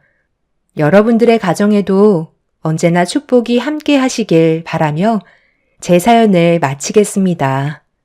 감사합니다. 안녕하세요. 저는 37살에 5살 딸 하나 키우며 조금 더 여유 있게 살고자 두 발로 열심히 뛰어다니는 엄마입니다. 사람이 살다 보면 별의별 일은 다 겪는다곤 하지만 이번에 저에게 닥쳐온 시련은 감당할 수 없을 정도로 너무나 큰 사건이었기에 지금도 충격에서 벗어나려고 노력하고 있는 중입니다. 남편과 만나 결혼을 하고 그토록 바라던 새 생명이 태어나 앞으로 좋은 날들만 펼쳐질 거라 생각하며 가족을 위해 열심히 살면 되겠다 생각했지만 저에게 있어 복병은 시어머니였고 제가 꿈꿔온 모든 걸 앗아가려는 어마무시한 계획이 제 눈에서 피눈물이 흐를 정도로 분노하게 만들어 지금도 도저히 용서가 되지 않네요. 이럴 거면 처음부터 왜 잘해줬나 싶을 정도로 천사 같았던 시모는 모든 게 계획적이었고 영화에서나 나올 법한 행동으로 철저하게 자신의 이득을 위해 모든 계획을 숨기며 저를 이용해 먹으려 했던 게 소름 돋을 정도로 무서웠습니다. 지금으로부터 5년 전 딸을 낳고 나서부터 순식간에 변해버린 시모의 이야기부터 시작을 해보도록 할게요. 딸이란 걸 알게 된 순간 아들 손자가 아니라 많이 아쉬워하셨지만 그래도 어여쁜 손녀가 태어난 것도 좋아해 주셨어요. 나중에 또 다시 기회가 되면 하나 더 낳으려고 또 다른 계획을 세우고 있었습니다. 그런데 그런 계획은 물거품이 되어버렸어요. 그냥 아기를 낳기만 기다리고 있는 듯 했고 태어난 순간부터 저를 닥달하기 시작했네요. 몸조리도 끝났겠다. 이제 일해야지. 우리 아들이 혼자 버는 거 가지고 형편이 좋아지겠어? 그래서 말인데 너희 한사돈에게 아기를 맡기고 바로 일자리 알아보면 좋을 것 같은데 맨날 뭉그적거리기만 하면 출산한 것 때문에 엉덩이 무거워져서 게을러지기만 하고 살만 더 찐다. 출산하면 신체에 변화가 생기는 거 잘 알고 있지? 옛날과 다르게 체질이 변할 수 있다고. 살찌면 보기 싫고 자신감도 잃어버리면 모든 게 하고 싶지 않을 정도로 일상생활이 힘들어지니까 시모 말 듣고 이번 주부터 친정에 아기 맡기고 일자리 알아보도록 해라. 내 말 무슨 뜻인지 알아들었지? 우리 아기 태어난 지 이제 50일 됐어요. 그리고 저도 아직 몸이 온전치 않고요. 그런데 벌써부터 일자리를 알아보라뇨. 엄마인 제가 옆에 있어야죠. 2살 정도는 돼야 그래도 일을 해도 마음이 놓일 텐데 지금 상황에서 무작정 일을 하는 건 아닌 것 같아요. 그리고 그이가 벌어오는 월급만으로도 생활하는데 아직까지 모자란다고 생각해 본 적 없으니 너무 걱정하지 마세요. 때 되면 저희가 알아서 하도록 할게요. 신경 써주신 건 감사합니다. 더 이상 할 말 없으시면 들어가 보셔도 돼요. 저는 아기 재워야 해서요. 한마디 하니까 10마디를 하네.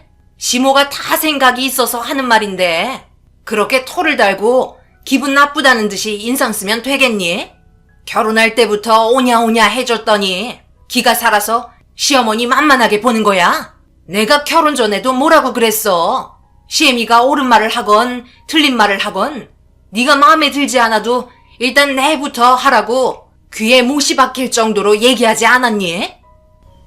아이가 태어난 시점부터 날카로운 반응만 보여주셨고 제가 집에 있는 꼴을 못 보는 건지 시댁과의 거리가 상당한데도 일주일에 2-3번 찾아오셔서 맨날 똑같은 말만 반복하셨어요.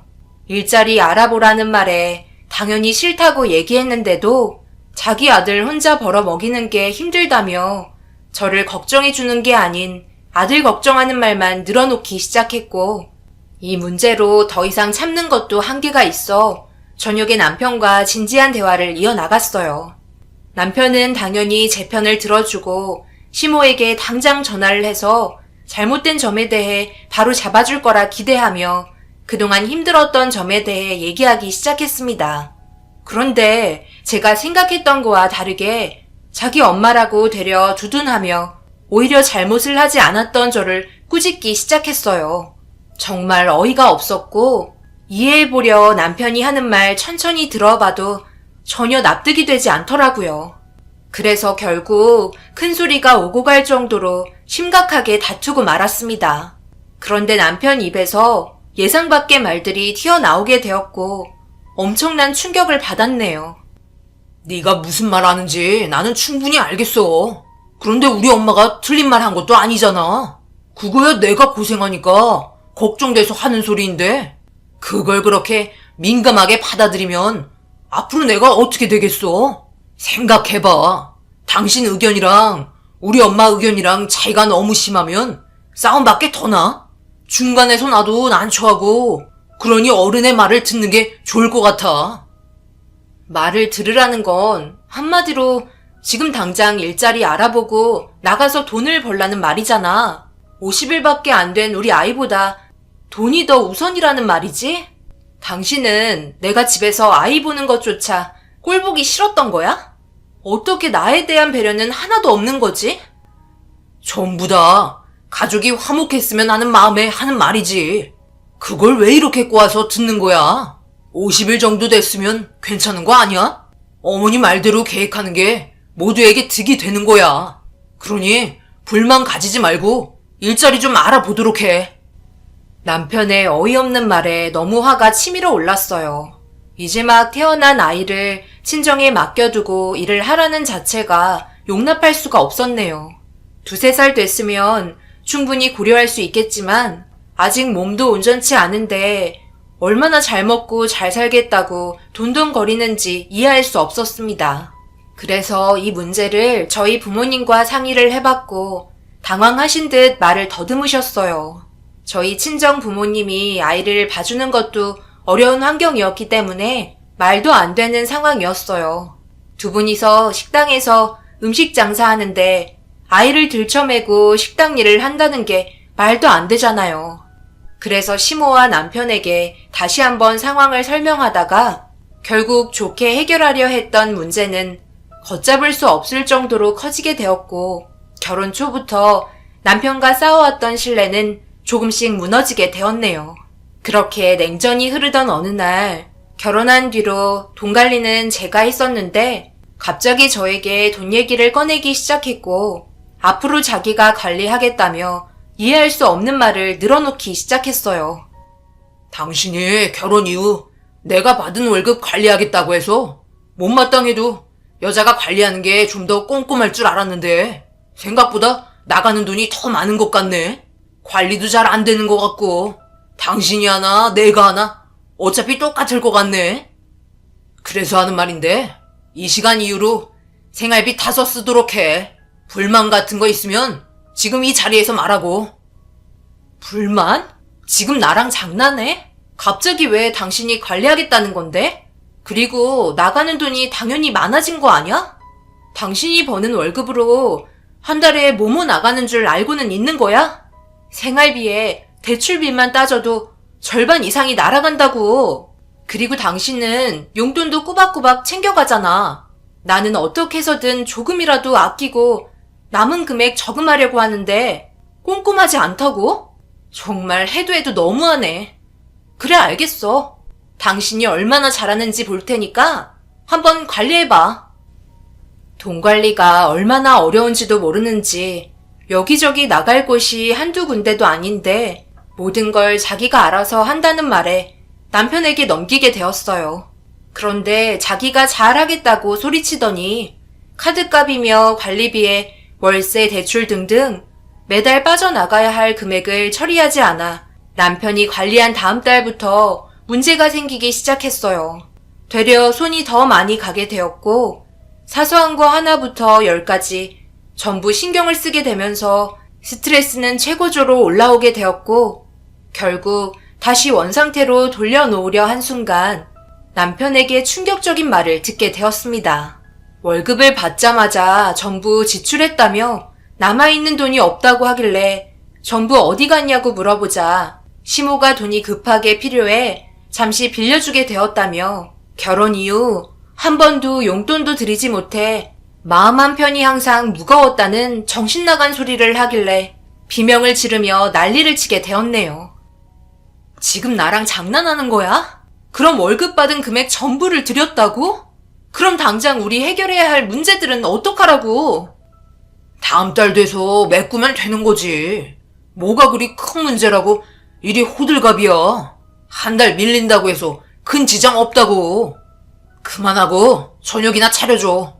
내가 밖에서 얼마나 힘들게 일하고 들어온 줄 알면서 집에서 놀고 먹는 사람이 밥도 하나 제대로 못 차리냐?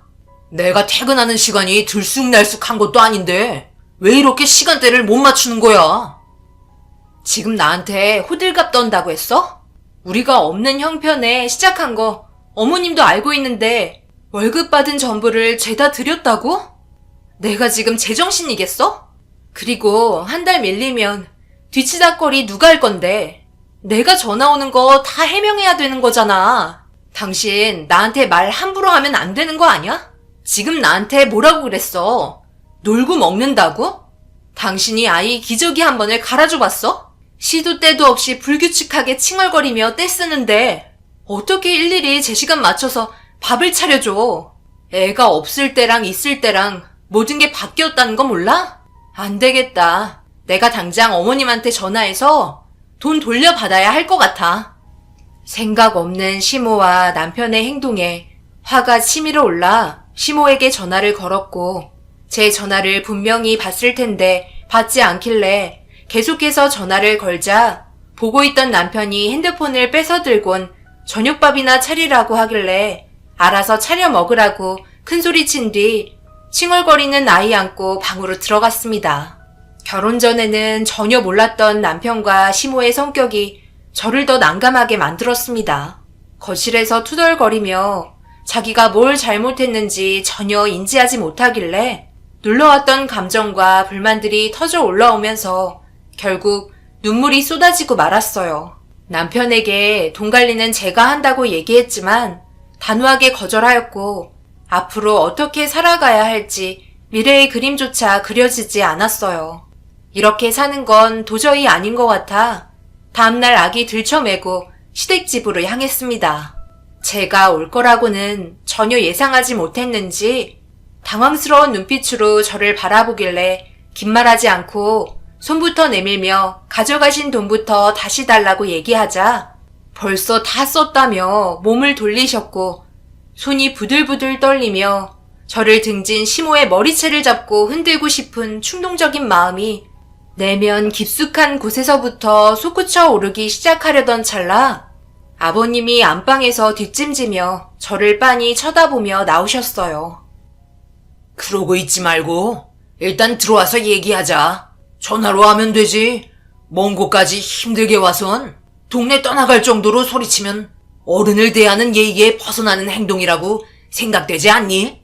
세아가 그렇게 안 봤는데 실망이구나. 아버님, 어머님이 지금 어떤 일을 저지르셨는지 모르시는 거예요? 제가 왜 이렇게까지 하는지 알고 계실 거 아니에요. 가족끼리 돈이 필요하면 잠시 빌릴 수도 있는 거지. 그것 가지고 동네 창피하게 소란 피워야 되겠니? 그 돈 있어도 그만 없어도 그만인 것을 한평생 봐야 할 시부모 걱정되면 이렇게까지 나오지 않을 텐데. 세아가 너는 가족을 도대체 뭘로 생각하길래 이렇게까지 화를 내는 건지 정말 이해할 수가 없다. 어른의 결정이 잘못됐어도 이런 식으로 나오는 건 절대 있어서는 안 될 일들이니 사돈에게 전화를 걸어 한 소리 해야 되겠다. 자식 교육을 어떻게 시켰길래 어른 공경이 하나도 없는 거야? 아버님은 그래도 모든 상황을 정리해 줄 거라 생각했는데 아버님까지 저런 행동을 보이니 할 말을 잃었고 이런 집안과 결혼한 거에 대해 후회가 밀려오기 시작했어요. 그래서 이런 식으로 살면 제 명에 못 살 것 같아 이혼을 하기로 결심하게 되었고 더 이상 대화 자체가 통하지 않아 집으로 돌아와 퇴근한 남편에게 이혼 서류 던졌습니다. 바닥에 떨어진 이혼 서류 보자마자 콧방귀를 뀌면서 이혼이 쉬운 줄 아냐며 받아들이지 않았고 만약 이혼한다면 육아는 자기 집안에서 할 거라고 아기까지 뺏어갈 거라는 협박을 하기 시작했어요. 생각 좀 하고 살자며 애원을 해봐도 자기는 충분히 결혼 생활 잘하고 있고 부모님께도 최선을 다하고 있다며 되려 큰 소리를 치기 시작했습니다. 결국 전혀 조율이 되지 않는 의견 충돌에 아이 또한 뺏기고 싶지 않아 결혼은 했지만 각자 생활하기 시작했어요. 남편은 다음 달 월급도 시부모에게 전부 다 주게 되었고 그런 무책임한 행동에 이혼 소송을 준비할 수밖에 없었어요.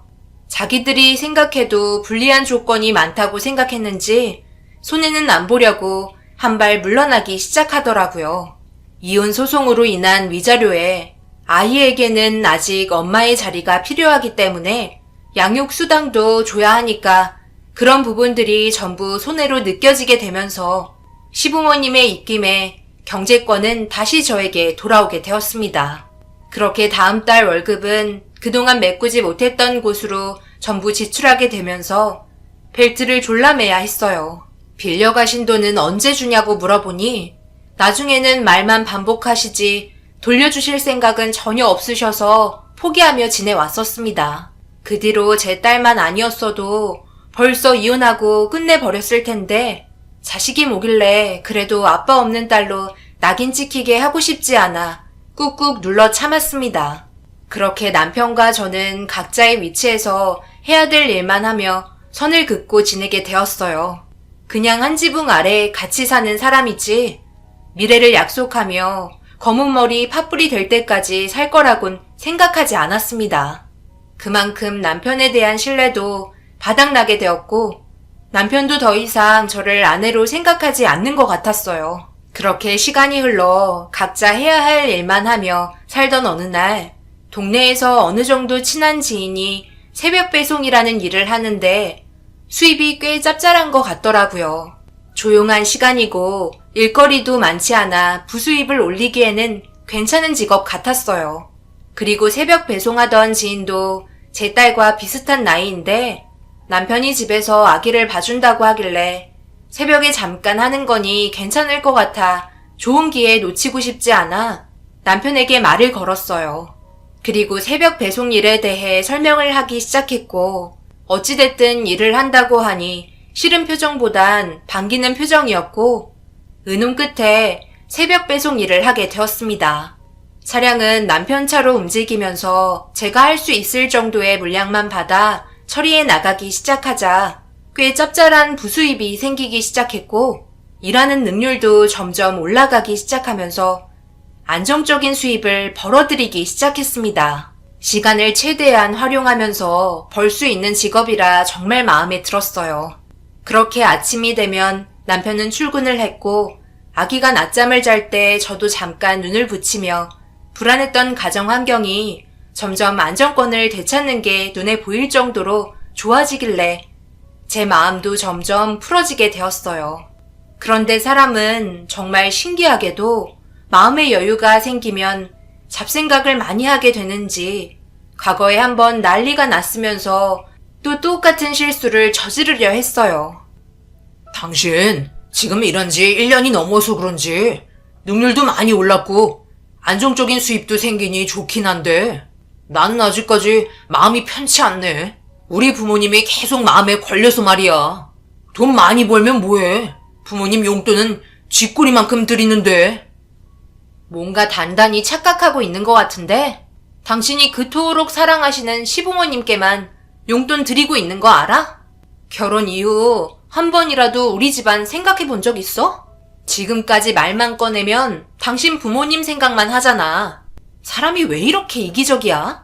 이혼 안 하고 지금까지 살아주는 것만도 감사하게 생각해. 우리 딸만 아니었어도 바로 이혼이었어. 아빠 없는 딸 만들기 싫어서 참고 있는 거야. 용돈 드리는 것도 감지덕지야. 우리 이제 숨통 트였는데 다시 과거에 힘들었을 때로 돌아가고 싶은 거야? 나이 먹었으면 가정의 책임감을 가지고 철없는 생각 좀 하지 마.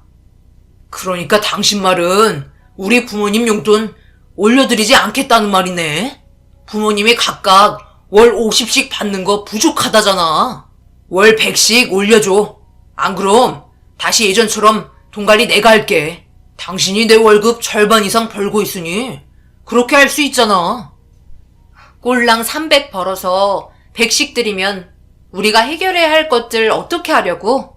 앞으로 전혀 계획이 없는 거야? 그냥 이 지콩만한 집에서 평생 살고 싶은 거냐고. 왜 이렇게 미래에 대한 생각이 전혀 없는 거야? 당신 부모들 정말 답이 없는 것 같다. 남편의 말을 들어줄 수 없었어요. 새벽 배송으로 잡다하게 이것저것 겨우 해서 힘들게 버는 돈인데 고생한다는 말은 한마디도 없이 자기 부모님 생각에 용돈 올려주고 싶다는 말이 아무렇지도 않게 나오자 더 이상은 안 되겠다 생각했어요. 그리고 예상한 대로 결국 제가 벌고 있으니 자기가 받은 월급 알아서 하겠다며 다음 달부터 땡전 한 푼 없이 죄다 시부모 입으로 들어가게 되었고 제가 받은 월급으로 생활해야만 했습니다. 더 이상은 두고 볼 수 없어 이혼하자며 2번의 기회는 주지 않았어요. 딸에게도 이런 아빠가 있으니 차라리 없는 게 앞으로 살아가는 데 있어 좋은 영향을 줄 것 같아 이혼 결정하게 되었습니다. 변호사와 상담도 했었는데 모든 조건이 제 손을 들어줄 거라며 가정을 위태롭게 만든 집안의 가장이 100% 잘못했으니 그에 따른 위자료 또한 청구받을 수 있다는 확답을 받았네요. 그렇게 또다시 이혼하겠다며 난리를 치자 남편은 과거와 달리 당당하게 이혼 서류에 도장을 찍었습니다. 표정 하나 변하지 않고 해볼 테면 해봐라 라는 식의 눈빛에 제가 되려 당황하고 말았네요. 그렇게 이혼을 위한 절차가 진행이 되었고 시부모 또한 더 이상 제가 필요 없다며 이혼하라고 강력하게 밀어붙이길래 무언가 믿는 구석이 있는 것 같아 의심이 되기 시작했어요. 하지만 낮에는 아이를 돌보며 새벽에 배송을 해야 돼서 어떤 것도 알아낼 수가 없었어요.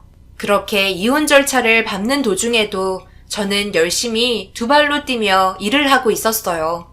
그리고 늦은 새벽 마지막 배송지 한 곳을 남겨둔 채 갑자기 보슬비가 내리기 시작했고 서둘러 차를 돌려 목적지로 향했는데 차를 정차한 뒤 꽤 무거운 짐을 구루마에 실으려 준비하고 있는데 누군가 옆으로 순식간에 지나가는 모습이 보였고 보슬비가 와서 그런지 양손을 머리 위로 올린 채 급하게 건물 안으로 들어가는 모습을 확인할 수 있었어요. 그리고 그 모습이 얼굴조차 보고 싶지 않던 시모였고 들어간 건물은 한 번도 본 적 없던 대저택이었습니다. 이런 곳에 시모가 왜 들어갔는지 이해하지 못했지만 어차피 이혼할 거고 더 이상 얼굴 붉히고 싶지도 않아 시모가 들어간 대저택에 주문된 배송 물품을 실으려고 한 순간 제 옆을 순식간에 지나간 시부와 그리고 집에서 아이가 깰 수도 있기 때문에 자리를 지켜줘야 할 남편이 대저택으로 달려 들어갔어요.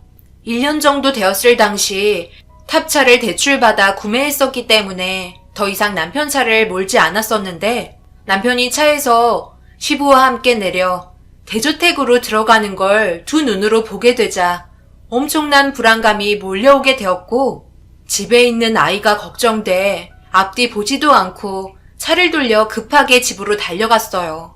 그리고 문을 열자마자 아이의 울음소리가 들려왔고 신발도 벗지 못한 채 안방 문을 열었는데 정신 나간 남편이 아기 전용 침대가 아닌 장롱 속에 넣어놨더라고요. 집 밖으로 아이의 울음소리가 들리지 않게 하려고 장롱 안에 넣어놨다는 게 너무나 충격이었습니다. 온몸이 부들거렸고 아이를 품에 안아 진정시켜줬어요. 얼마나 울어댄 건지 쉽게 가라앉지 않길래 결국 그런 모습을 지켜보던 저는 눈물을 쏟아내게 되었네요.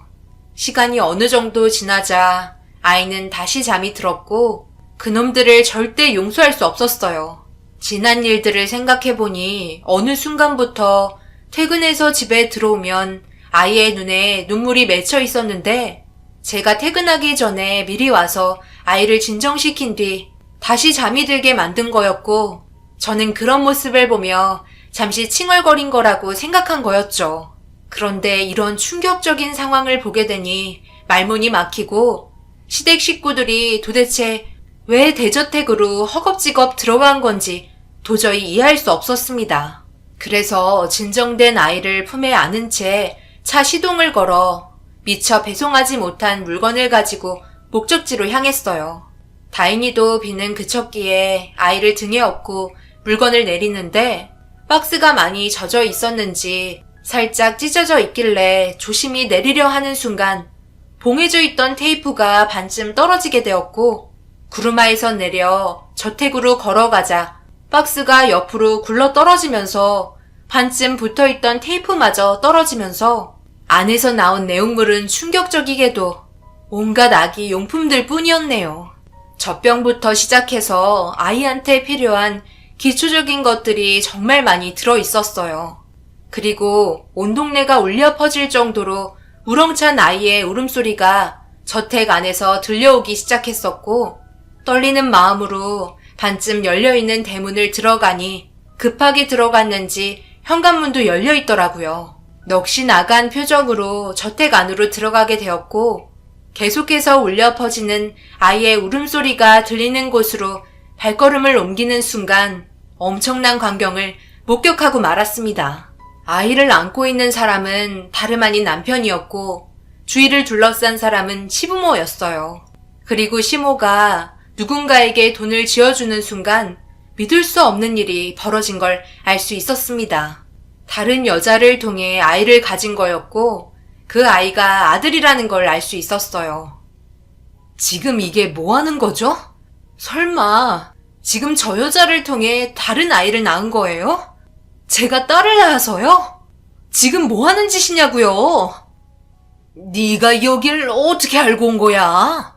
그런 거 아니니까 신경 쓰지 말고 당장 여기서 나가거라. 어떻게 들어온 거니? 이러려고 계속해서 저 사람 돈을 가져간 거예요? 왜요? 제가 딸을 낳은 게 그렇게 못마땅했나요? 어차피 너 이혼할 거고 나도 며느리 드리는 것보다 손자 하나 두는 게 훨씬 좋을 것 같아 이렇게 하기로 결정했다. 어차피 우리 이혼할 건데 뭐가 문제야? 저번에는 딸을 낳아서 실패했지만 이번에는 아들 낳아서 성공했네. 당신은 가지지 못한 아들이잖아. 우리 엄마도 처음에는 당신을 좋게 봐주려 했었지만 우리 집안과 성격이 너무 안 맞아. 무슨 말만 하면 죄다 싫다고 하니 둘째 계획도 당신과는 하고 싶지 않아. 1년간 부모님께 드린 돈으로 한 번 더 계획한 거야. 어차피 추가금 내면 모유 먹일 때까지 아이 돌봐줄 수 있으니 그때까지 맡기고 데려오면 되니까. 우린 얼마나 편해? 아내 눈치 안 봐도 돼. 우리 부모님은 며느리 눈치 안 봐도 되잖아. 내 자식만 잘 크면 되는 거 아니야? 당신 같은 여자 필요 없고 그 아이도 필요 없으니까 이 시간 이후부터 내 집에서 당장 나가. 알겠어? 나도 그동안 정말 지긋지긋했다고. 자기 딸이 제 등에 엎여 있었고 모든 걸 듣고 있는데도 서슴없이 뱉어대는 말은 너무나 충격적이었고 결국 그 자리에서 주저앉아 오열하고 말았습니다. 사람이 하지 말아야 할 일을 저질렀으면서 되려 당당한 모습이 너무 소름이 돋았고 저놈이 말한 것처럼 이혼을 하려 했기 때문에 이 문제에 그냥 넘어갈 수는 없었습니다. 힘겹게 일어나 비틀거리며 밖으로 걸어 나오자 바닥에 널브러진 아기 용품들이 보였고 풀지 못한 화를 가라앉히기 위해 아기 용품들을 주워들어 창문으로 던지기 시작했어요. 쉴 새 없이 던지니 창문이 와장창 깨졌고 동네는 난리가 나기 시작했습니다. 비밀리에 불법적인 모든 일들이 행해진 저택 앞에서 난동을 부리니 주변에 있던 주민들 신고에 경찰들이 출동했고 이성을 잃은 저를 말리기 시작했어요. 제 딸 또한 힘들었는지 울음을 터뜨리자 그제서야 정신을 차릴 수 있었습니다. 그 뒤로 남편 놈과 이혼을 하게 되었고 남편 집안은 돈을 받고 이용하는 행위가 생명윤리법에 적용이 되면서 저와 결혼 생활하면서도 한 번이 아닌 2번을 시도한 계획에 있어 의도적으로 원하는 아이를 갖기 위한 목적으로 저지른 문제로 인해 징역 1년을 처벌받게 되었네요. 그 뒤로 완전 인연을 끊고 살 수 있게 되었지만 지금도 그때 생각만 하면 화가 치밀어 오를 정도로 분합니다. 제 딸이 뭘 잘못했나요? 너무 불쌍하기만 하고 저런 사람을 아빠였다고 입에 담는 것조차 부끄럽네요. 그냥 세상을 떠났다고 얘기하는 게 오히려 마음 편할 것 같습니다. 앞으로 우리 딸과 행복하게 잘 살았으면 좋겠어요. 지금은 친정에서 아이를 봐주고 있고 저는 전적으로 택배 일을 하고 있습니다. 몸으로 하는 일이긴 하지만 체질에 맞는 것 같네요. 언젠가 제 얼굴에도 웃음꽃 필 수 있는 그런 날이 오겠죠. 많은 거 바라지 않고 소박하게 행복만 있기를 바라며 제 사연을 마치겠습니다. 감사합니다.